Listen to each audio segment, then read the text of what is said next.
네, 안녕하세요. 오늘은 저번 시간에 이어서 황홀한 출산, 엘리자베스 데이비스, 데브라 파스칼리 보나로 책의 황홀한 출산 책 내용을 낭독해 드리도록 하겠습니다. 네, 저번 시간에는 추천사를 낭독했었는데요. 이번 시간에는 31페이지부터 독자들에게부터 낭독하겠습니다.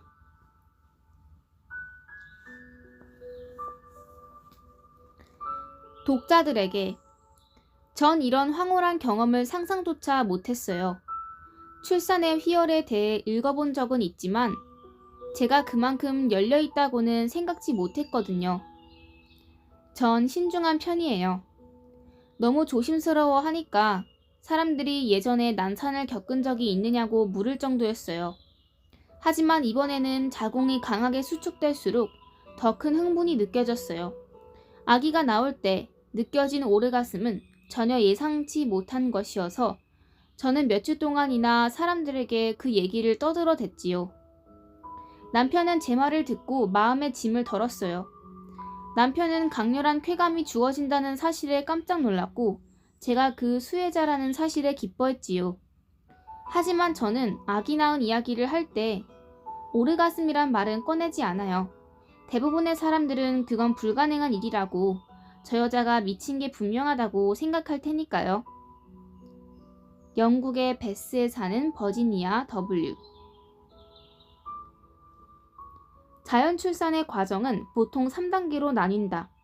첫 단계인 개구기는 진통이 시작되어 자궁문이 완전히 열리기까지, 둘째 단계인 만출기는 열린 자궁문을 통하여 태아가 완전히 밖으로 나오기까지, 마지막 후산기는 태아가 나온 후 태반과 탯줄이 나오기까지를 뜻한다.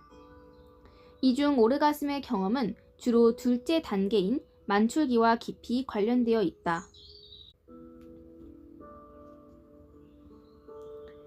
내가 첫 애를 낳던 1972년은 지금의 내가 출산의 암흑시대라고 표현하는 시기의 끄트머리였다. 남편은 분만실에 들어올 수 없었고 산모는 정기적으로 관장을 받고 음부를 제모해야 했다. 소독된 공간이 오염되는 일이 없도록 분만대에 산모의 손과 발이 묶이는 경우도 비일비재했다. 신생아를 직접 돌보는 것도 모유를 먹이는 것도 보기 드문 일이었다. 심지어 산모는 며칠 동안 자신의 아기를 안을 수조차 없었다.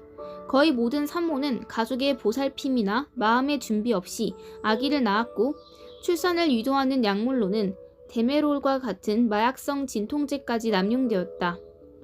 데메롤은 산모와 아기의 기분을 몽롱하고 우울하게 하므로 모자 간의 유대감 형성을 대단히 어렵게 만든다.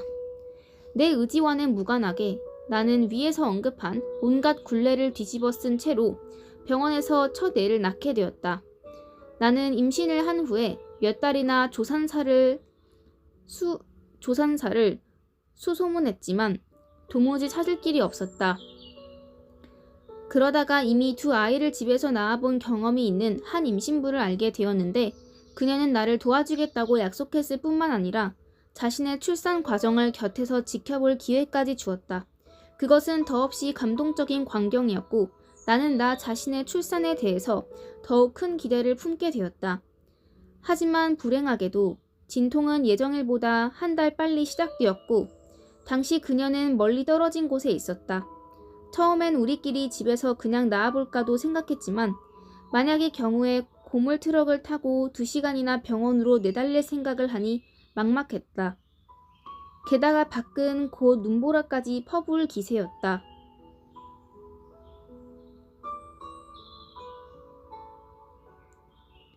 그 병원에 대한 나의 기억은 출산의 순간에 아기와 충분히 접촉하고 온전한 기쁨을 누리는 것과는 거리가 멀다. 나는 다량의 피토신을 투여받은 후에 고통 속으로 내던졌다. 자궁 수축의 통증에 나는 비명만 질러댔고 남편은 내 옆에 무력하게 앉아있을 수밖에 없었다. 진통은 10초 간격으로 찾아왔다. 나는 2시간 반 만에 출산을 마쳤지만 그 진통의 주기와 강도는 몹시 부자연스러운 것이었다. 아기가 보이기 시작할 때 나는 사람을 불렀다. 하지만 아기가 나오려고 한다는 내 말을 아무도 믿지 않았던 것 같다. 그들이 와서 한 일이라고는 의사가 올 때까지 두 다리를 모으고 참으라고 말한 것이 전부였으니 말이다. 곧 나는 분만실로 옮겨졌고 팔과 다리가 묶인 채로 아들을 낳았다. 오, 그때 그 아기를 얼마나 안아보고 싶었던지. 안 돼요. 아기가 추워해요. 그들은 곧 다시 데려오겠다는 약속만 남기고 아기를 낚아채 갔다. 하지만 그 약속은 지켜지지 않았다. 나는 깊숙한 회음절개에 의한 통증이 조금 덜어질 것이라는 말에 순진하게 응했고 그로부터 무려 7시간 후에야 깨어날 수 있었다. 나는 세상에 갓 나온 아들을 몇 시간 동안 홀로 두었다는 죄책감을 평생 떨쳐내지 못할 것이다. 정신을 차렸을 때 나는 감정이 북받쳐서 울기 시작했고 곧바로 다른 산모들이 없는 곳으로 옮겨졌다. 당시에는 모자 동실이 없었다. 아기들은 신생아실에서 머물다가 4시간마다 부모에게로 보내줬는데 나는 당장 아기를 품에 안지 못하면 미쳐버릴 것만 같았다. 무리한 출산과 마취제, 회음절개술 탓에 걷기도 어려울 만큼 몸이 만신창이었지만 우리 부부는 의사들의 충고를 뿌리치고 17시간 만에 병원문을 나섰다. 집으로 돌아가 정신적 상처를 치유하기 위해서였다. 감사하게도 모유 수유를 통해 유대감이 형성되면서 우리 모자는 다시 하나가 되었다. 하지만 가정 출산의 꿈이 깨졌다는 사실과 병원에서 얻은 정신적 고통은 내게 그리고 나의 결혼 생활에 큰 영향을 미쳤다. 나는 감정을 추스르기가 어려웠고 1년이 넘도록 산후 우울증에 시달려야 했다. 나 자신의 경험 그리고 나와 같은 많은 불행한 여성들의 경험은 자연 출산 운동을 태동시키는 밑거름이 되었다. 출산을 준비하는 방식이 세련되게 발전했고 모유 수유가 새로의 가치를 인정받고 권장되었으며 아빠들은 아기의 탄생을 지켜볼 권리를 주장하기 시작했다. 그리고 그 결과로서 병원의 방침이 바뀌기 시작했다. 하지만 둘째 아이를 반드시 집에서 낳으리라는 내 결심은 확고했다. 2년 후에 나는 그 꿈을 이루었고 그것은 병원에서의 경험과는 하늘과 땅 차이였다. 나는 밤중에 진통을 시작했고 곧 조산사들이 우리 집을 방문했다. 밤이 지나면서 환하고 따스하게 동이 터왔고 1월 중순이었음에도 내 창틀의 화초대에는 로벨리아 꽃이 피어 있었다. 나는 여전히 진통 중이었다. 나는 진통이 이처럼 길게 지속된다는 사실에 좀 놀랐다. 둘째 아이는 보통 더 빨리 나오게 마련 아닌가? 지금 생각해보니 아마도 나는 첫 출산의 상처를 극복하기 위해서 그런 여유로운 시간을 보냈던 것 같다. 친절하고 사려 깊은 조산사들의 도움으로 나는 줄곧 포근함과 안락함을 느끼며 내 침대 위에 있었다. 나는 날 기분 좋게 해주는 사진들을 꺼내보면서 자궁수축을 기쁘게 맞이하고자 했고 내 집에서 있는 그대로 아기를 낳게 된 것에 진심으로 감사했다.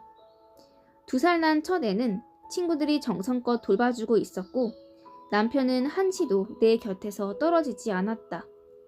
마침내 진통 주기가 빨라지면서 심한 고통이 찾아왔다. 나는 몸을 움직이기가 두려웠다. 하지만 내가 잘 해낼 수 있을까 하는 의심이 시작되던 그 순간 나는 출산의 비밀스런 쾌감을 발견했다. 내맡김. 그게 다가 아니었다. 나 자신을 내맡겼더니 제대로 되어가고 있다는 느낌이 들었던 것이다. 내맡기고 나자 자궁수축은 견딜만해졌고 내맡기고 나자 어떻게 해야 할지를 절로 알게 되었다. 나는 마치 섹스를 할 때처럼 자연스럽게 신음을 내고 몸을 움직였다. 그리고 내 자그마한 딸이 엄청난 압력과 함께 질 밖으로 나올 때 나는 아기의 몸뚱이를 생생한 촉감으로 느낄 수 있었다. 내 안에서는 희열과 전율이 솟구쳤고 그 절정의 순간에 아기는 쑥 모습을 드러냈다. 그것은 어떤 것과도 견줄 수 없는 강렬한 오르가슴이었다. 남편은 아기를 받아서 내 배 위에 올려주었다. 나는 내 귀여운 아들도 함께 품에 안았다. 물론 나는 온 세상에 이 이야기를 떠들어대고 싶었다. 하지만 여러분의 예상처럼 나는 수없이 이상한 사람 취급을 받거나 철저하게 외면당했다. 가장 가까운 친구들의 반응도 마찬가지였다. 하지만 나는 아랑곳하지 않고 공부를 시작했고 조산사가 되기 위한 교육도 받았다. 나중에는 초보 조산사들을 위한 글을 기고하고 성에 대한 책까지 쓰게 되었는데 그 책의 한 장에서 임신과 출산의 쾌감에 대해 다루었다. 나는 점차 그 주제를 강의에 포함시키기 시작했고 라디오나 텔레비전에 나가서도 조산술, 가정출산, 그리고 출산의 성적인 측면에 관해 이야기했다.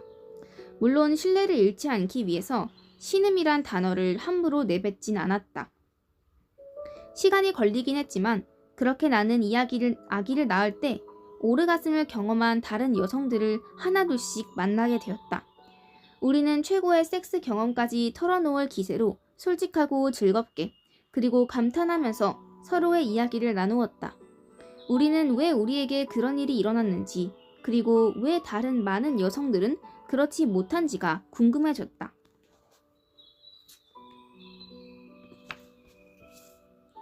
나는 출산과 섹스의 생리작용에 대한 연구를 해나가던 중에 출산과 오르가즘의 연관성을 설명해주는 새로운 정보를 알게 되었고 그것을 다른 여성들에게 알려야겠다고 굳게 마음먹었다. 그러다가 황홀한 출산에 대한 다큐멘터리를 제작할 계획을 세우고 있던 데브라를 알게 되었다. 그녀는 국제적인 둘라 양성가이자 출산교육 전문가였는데 과거에 온전한 자연 출산을 시도했다가 병원의 강압적인 시술 탓에 실패한 경험이 있었다. 결국 그녀는 다음번에 제도권 밖의 출산센터를 찾아감으로써 황홀한 출산을 경험하게 되었다.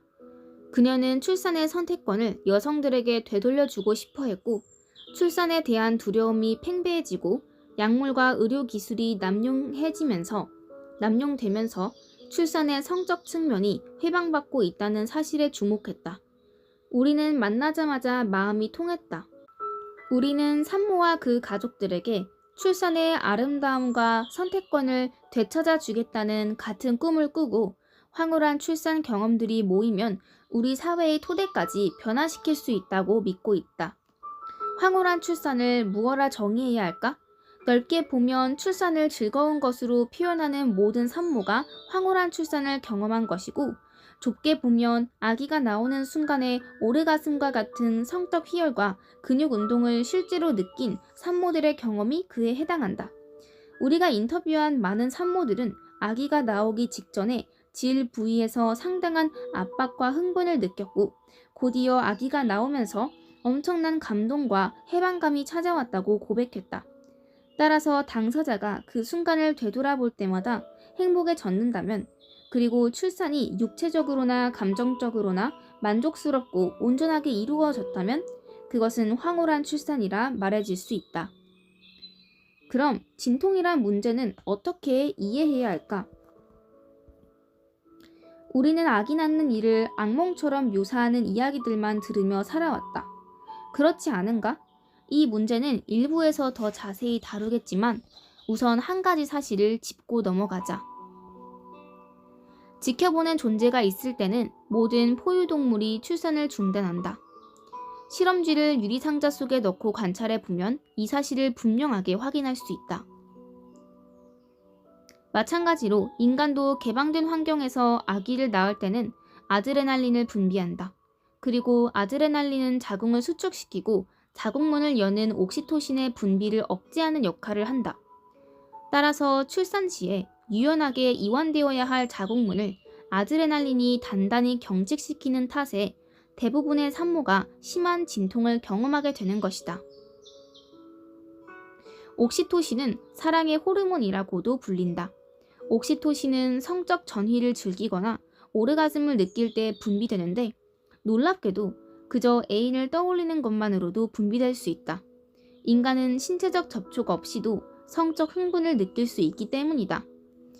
이와 같은 작용으로 그저 아기의 울음소리를 듣거나 심지어 따로 떨어져 있는 아기를 생각하는 것만으로 모유가 나오기도 한다.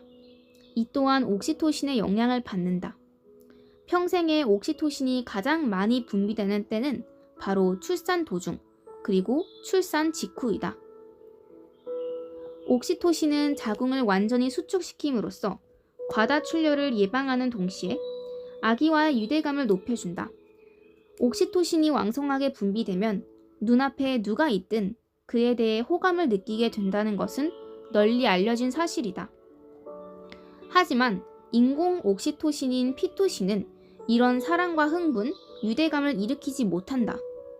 피토신은 혈액 뇌관문을 통과하지 못하므로 뇌의 수용기에 도달할 수 없다.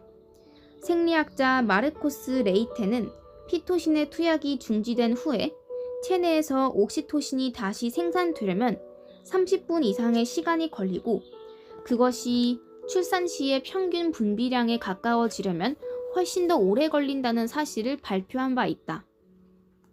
또한 경막외 마취술도 옥시토신의 분비에 악영향을 미친다. 일부에서 이 문제를 다시 다룰 것이다. 지금은 복잡한 출산 과정 속에서 이 사랑의 호르몬이 해내는 고마운 역할만을 되새기고 넘어가자. 옥시토신은 성과 출산 사이에 잃어버린 고리이다. 그 둘의 관계가 확실하게 밝혀져서 사람들이 최고의 결과를 얻기 위해 세심하게 출산 계획을 세우는 광경을 상상해 보라. 더 많은 여성들이 이런 가능성을 실제로 경험하게 되면서 황홀한 출산은 점점 더 공공연한 사실이 되어가고 있다. 데브라가 만든 황홀한 출산, Orgasm Birth 다큐멘터리는 불과 몇 달 만에 세계 각국의 초청을 받았고 이후 1년간이 빽빽한 상영 일정에 잡혔다. 상영되는 곳마다 사람들이 몰려들어 어떻게 하면 황홀한 출산을 할 수 있죠? 하고 물었고 몇몇 관객들은 자신의 경험을 들려주기도 했다. 그래서 우리는 출산의 모든 측면을 고려한 실용적인 지침, 그리고 영감과 교훈을 전해줄 성공담들을 담아 책을 펴내기로 했고 이 책이 바로 그 결과물이다. 이 책을 간단히 소개하자면 나는 데브라가 제공한 인터뷰 자료와 조언을 바탕으로 서문과 1에서 2부를 집필했고 데브라는 3부에 실린 경험담을 모으고 편집했다. 우리는 당신의 의견을 반갑게 맞이할 것이다. 혹시 자신의 출산 경험을 들려주고 싶은 독자가 있다면 데브라의 홈페이지 www.orgasmbirth.com을 방문해 주시기 바란다. 당신이 약물을 투여받아 겨우 아기를 낳는 것 이상의 경험을 출산에서 기대한다면 이 책은 바로 당신을 위한 것이다. 혹 당신이 그저 새로운 가능성에 호기심이 생긴 것뿐일지라도 황홀한 출산은 결국 미래의 당신을 위한 선물이 될 것이므로 우리는 이 책을 추천한다. 엘리자베스 데이비스.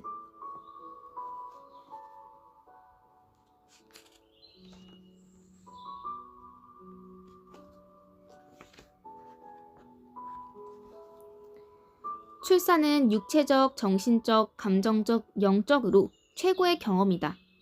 굉장한 자기 탐구와 자기 존중의 여행이다. 나는 한 번의 출산이 7년간의 명상과 맞먹는 효과를 낸다는 말을 들은 적이 있는데 지금은 그 말을 굳게 믿는다. 사라 엘. 내 비밀을 듣고 어떤 여자들은 충격을 받고 샘을 내며 믿지 않았다.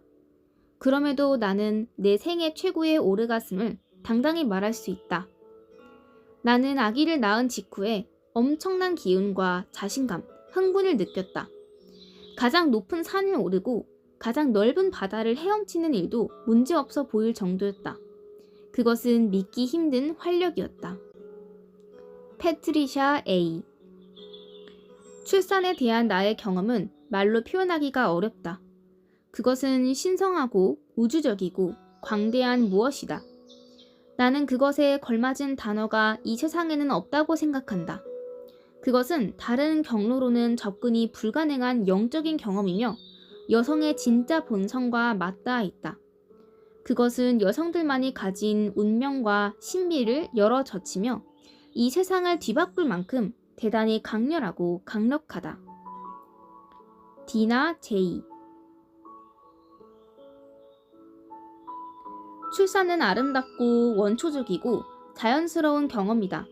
그것은 대단히 활기 넘치고 평화로우며 온 세상을 감동시킨다. 실비아 P. 병원에서 첫 아이를 제왕절개로 낳고 나서 내 생각은 완전히 바뀌었고 나는 둘째 아이를 집에서 자연 출산으로 낳았다. 나는 의료계가 수익을 위해 존재하고 있음을 알았고 출산이 꼭 의사에게 의존하거나 귀속되어야 할 일이 아님을 깨달았다. 산모와 그 가족에게 스스로의 힘으로 출산의 감동을 경험할 기회조차 주어지지 않는 것은 그야말로 엄청난 불행이다. 세상은 내게 출산은 고통스럽다는 인식을 주입시켰지만 나는 더 이상 그렇게 생각하지 않는다.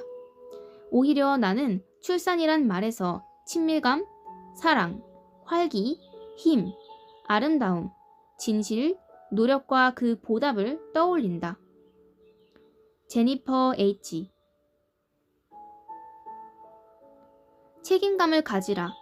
손수 계획을 세우고 아기를 낳는 것은 아기와 가족, 당신 자신, 그리고 전 인류에 대한 당연한 의무이다.